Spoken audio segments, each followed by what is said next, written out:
think I was gonna have a professional setup? No, Come on, dude. man. Come on, man. No, I only expected the best. Can you say that right into that camera? I only expected the greatest. From the best. Erik Zachary, E-R-I-K. No. Knox, dude. What's up, dude? This is going on, I think, 2.5 years of you and I catching up at different points in your career. And I'd first talked to you and heard of you when sneakers came out. Yes, sir. So to think like how much has changed in 24, 36 months. Everything has changed. You just played a New York show, Webster Hall. Yes, sir. Which is a storied venue. Tonight you're playing House of Blues in Chicago, one of my very favorite places. The floor is a trampoline too, and it sounds like you got the fandom in the crowd that can make that happen. I hope so. I'm trying to get them bouncing. That's for sure. Let's put this in perspective. You were here about a year ago. You played a smaller venue, also very storied, called Shuba's. Yeah. Holds 250 people. Yeah. We won't speak on whether the fire code allowed maybe a little bit more than that. Maybe broke some rules. But that room was breaking and bursting at the seams. Now you're playing a 1,500 person venue that is sold out. Yes, sir. Talk to me how you're feeling. I think let's start with this.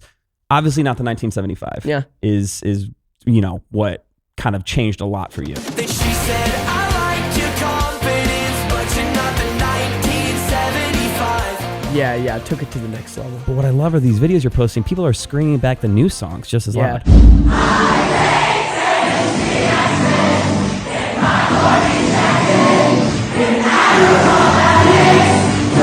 Dude, it's crazy, especially because the album has been, I think it's been out 15 days today. Yeah. So it's like not been out long. And so to see people show up and know like the words to everything, it's like they're dedicated. Yeah. It's wild, man. But I'm so excited like to play. This is my first ever House of Blues that I'm like ever headlining. Which is just a cool statement to say. Yeah, It means something. Like even if you don't know or have been before, you get dude. it. It's like I get to tell my grandkids like one day about it. I when played I'm House old, of you know? Blues. Yeah, bro. Back then screamed, I hate Tennessee accents. nobody's gonna believe me. They're gonna be like, no, you didn't. I'll be like, no, I have the videos, I promise. I was real. a little nervous. I was in Memphis yesterday. Yeah. So I was like, I don't think I picked up a Tennessee accent that quick. No, I think you're good. Okay, I'm good. Yeah, you sound fine. I was talking to some friends there, one of our stations over there at the Peabody Hotel. Oh, yeah. And you played, I think, the roof there last year. I did. Dude, that was my first time seeing it like yesterday. Yeah. Crazy venue. Dude, I'll tell you what, that was a crazy experience doing that because I was up there and they had this like DJ band playing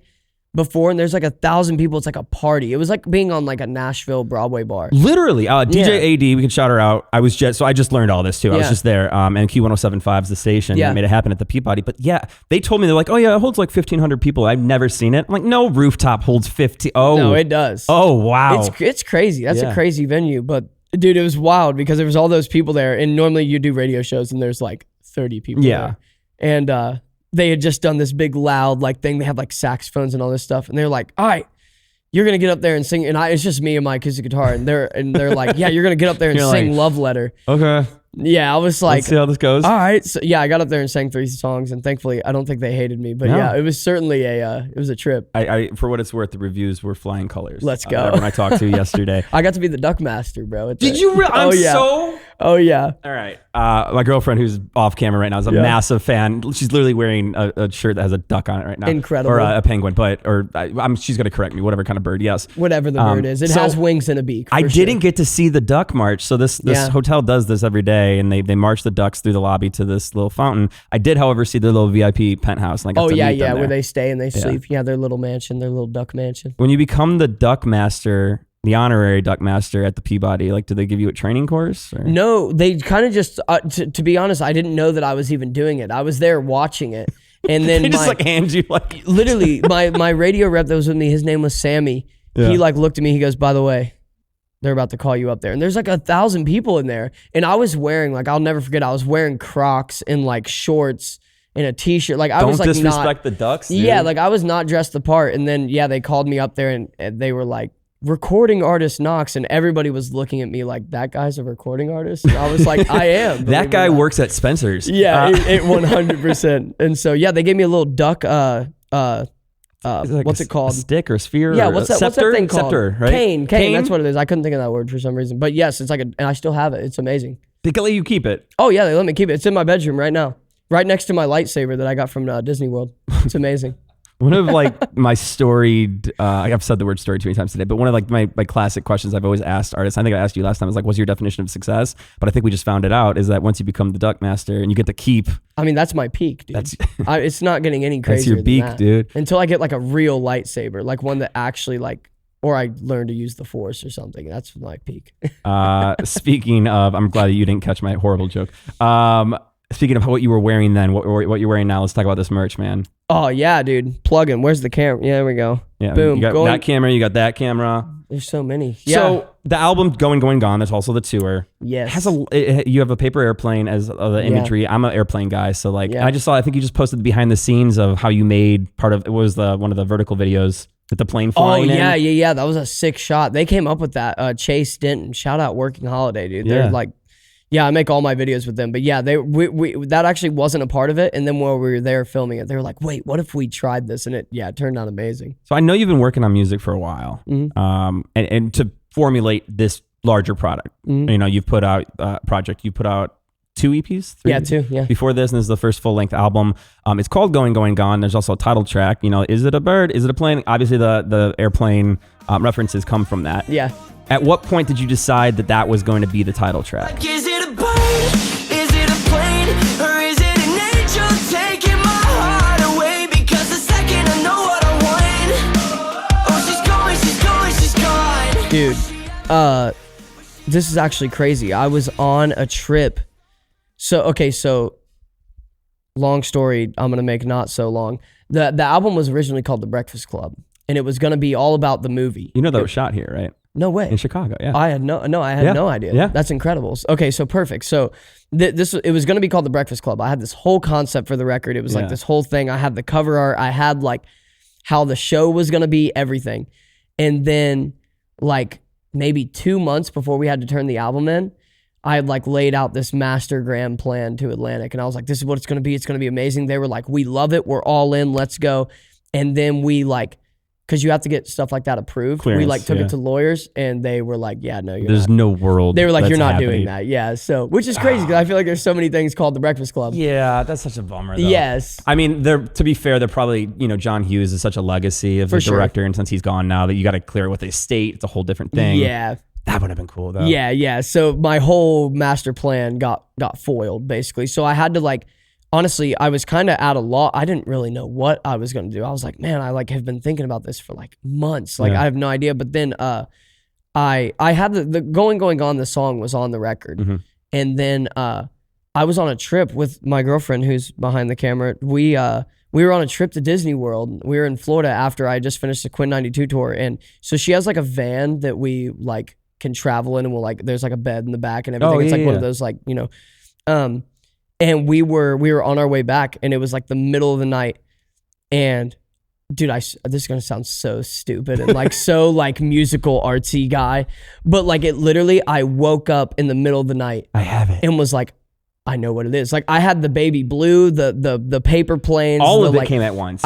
And I don't even know. Yeah, it was like all, I was like, wow. that's what it's going to be. And then it like the whole idea of the album being called that is kind of like my, you know, I do think this is like, I think this album as a piece of like coherent work is like the best thing I've ever made, at least to this point. And like, it's the best that I could have made, you know, 7 months ago.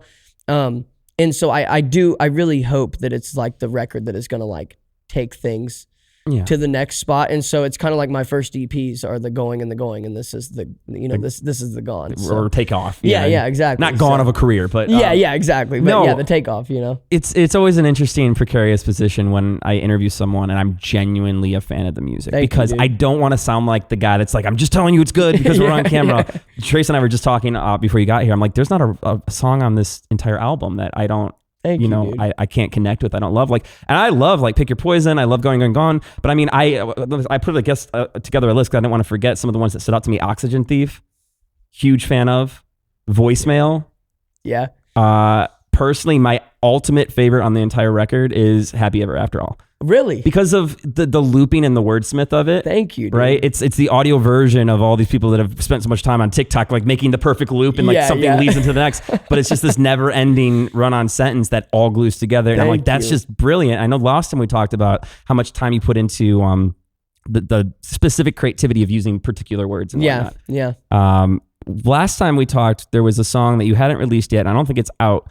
Third Person. Oh yeah. Did that morph into something, or is that still on the back burner? No, that's a song that is gonna come out one day. It's still. You said that last time. I know, and it's still one of my favorite songs. Well, the problem was it was supposed to be the last song on this album, but and you said Erik wanted to hear it. I'm cutting it. Literally, that was my thought. I was like, this guy wants it, so it's not happening. No.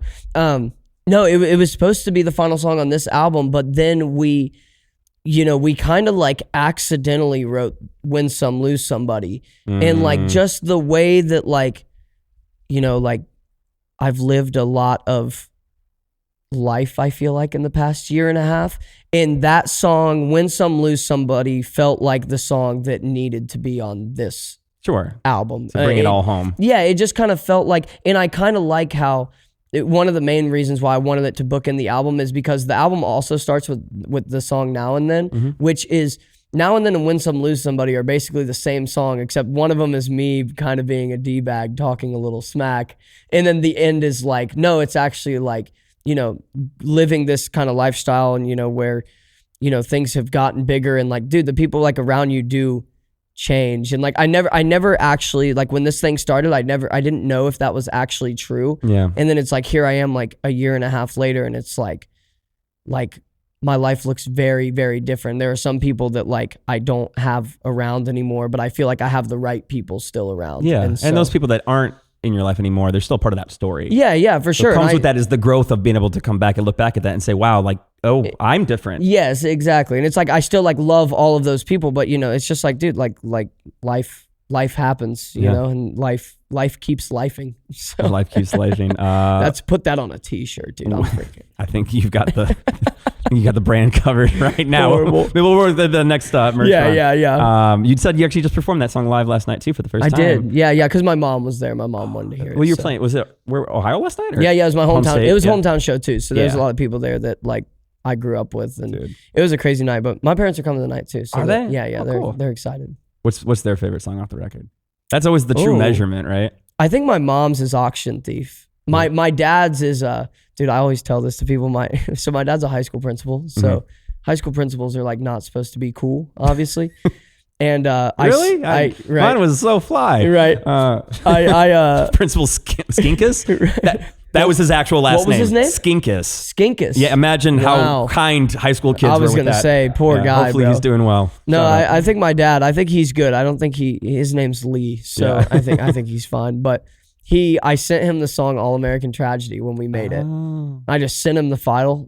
That was it. I didn't even say anything. I just sent it to him. And he responded, and he said, his response, he texted back, he said, "That's tough, TUFF." And I was like, what? I was like, what are you? I was like, who taught you to speak like this, bro? That happens to me all the time because my mom's on my show. She does a segment called Mom's Hot Take. Oh, that's amazing. And initially, maybe not. It started with like, okay, like obviously she says some wild stuff. It sounds like your parents are cool too. Yeah. Let's like get that on record and on camera. And then it's morphed into like she's teaching me things. And I'm like, I don't like that you're ahead of the curve on some stuff. Are you like cooler than that? Yeah, literally. And she's like, so like I was thinking about OnlyFans. I'm like, we're not having this conversation. That's not with you. No. She just meant like I wanted to talk about like why people make money from it. I'm like, that's not for this shit. That's so funny. Wow. Dude, congratulations on the record. Thank you. Congratulations on the tour. I'm so excited to see the show. Thanks, man. I'm stoked for you guys to see it, bro. It's gonna be it's definitely like it's a concert now. You know what I mean? It's the real deal. That's such a simple sentence, but that just kind of gave me goosebumps. Like, there's a difference between like a show and like when you can admit to yourself like this is an actual concert. Yeah. I feel I've been telling people it's like I feel like if you've ever seen me live, it's just kind of like always been like I think the last time I played at Shuba's, there were lights, but it was like it's pre-programmed. Yeah, and it was just like play the song, the music stops, and it was like, okay, thanks everybody. Here's the next song, and that was kind of it. And like now, this is like cohesive. Yeah, dude. There's been so many people that have been involved in bringing this thing to life, and it's just like been such a like beautiful, unbelievably stressful process. But man, it's awesome, man. I think people are gonna really love it. When you were doing rehearsals, was it last week or the week before? Last week, yeah. Because a lot of people don't realize like you could practice your songs all the time, but like you can only get a rehearsal space for so long. Yeah. Especially with like full production lights. What was the moment you were like, you got hit in the face with your own wall of sound and your own lights, and you're like, wait, dude, what? To be honest with you, so we had 3 days of rehearsal, but we didn't actually have sound. So we did all of rehearsals with just our ears. Yeah. So in-ears monitors. Yeah, yeah. Someone's like, what? Yeah, yeah. Is it all rehearsal with ears? We were just like, yeah, in our own heads. But no, I actually didn't get to hear it until sound check at 930 Club in DC. So it was like that first sound check of night one. That was where we got to like hear it, and that was where I was like, "Oh, this is about to be life changing." Yeah, this is gonna be. He's a rock star. He's officially. I'm trying to be. You know, I don't look like one, but I feel like one sometimes. Don't cut yourself short. 3 things I want to end on, and I'll let you. I know you got to get over to the venue, but one, I'm sure you've been told your entire life you have blue eyes. They're very, but like Thank with you. the blue shirt and the blue hat and studio lights, I'm like, damn. I got a man crush right now. No, stop it. I'm getting lost in the eyes. Stop it. You hear that, babe? You got competition. She's also wearing the same blue hoodie. Heck yeah, she's locked in. Now, if I show up in that blue hoodie and the same hat, then that's stalker behavior. Don't worry. That and you'll look good though. I'll look good. I'll wear it when I'm not around you. That's fair. Are you a gin guy? You Like- reference gin a lot in your songs. Did you know it's so funny? I've never had a lemon and gin in my life, or a gin and tonic, but that just sounded sick in the song. So. Do you enjoy? I'm a liar, do you dude. enjoy like any? Would you be interested in trying gin? Dude, well, I would, but I'm actually, dude, I'm going like sober 2025. That's admirable. Well, then I got a present for you for 2026. Okay, incredible. Oh, no way. The first off the press Knox juice. Knox. This is amazing. It's also a very nice shout out to Tanqueray. I'm gonna keep this. Yes. This will be my first drink of 2026. You have my word. You have my word. We're gonna shake on it. Send me the video. You have my word. Or Dude, next time I see you in 2026, we can crack it open. Even better. Also, no pressure too, because I'm gonna be like, oh, he gave up drinking. I'm the guy that's making him do this. No. Share it with the crew, whatever you need to do. Yeah. But yeah, Dude, not even like, I didn't even like give it up. I just like wanted to, well, really I wanted to just get through the tour. Yeah. You know what I'm saying? So, but then I went so long, I'm like, I think I can make it through the sure. year. So Hell yeah. Yeah, this will be my celebratory 2026. And I'll drink the gin for both of us. In the meantime, It's amazing, dude. Thank you so congratulations. much. Congratulations. Going, Gone. Knox is out now. The tour is sold out, but good luck if you get tickets. Still try. Otherwise, I'm sure this is just the beginning of many, many, many more venues and many, many larger venues. So Yes, sir. Congratulations. I hope so. Thanks, dude. brother. Thanks So for good to having see me, you. man. Yep. He almost didn't see the knuckles I at almost first. did, and but I did, though. I was just going to be hanging in the wind. Just going. Going. Hey, there you go. Dude. Come on. Give him a round of applause. Come on. Awesome job. There we go. I thought he was going to leave me hanging.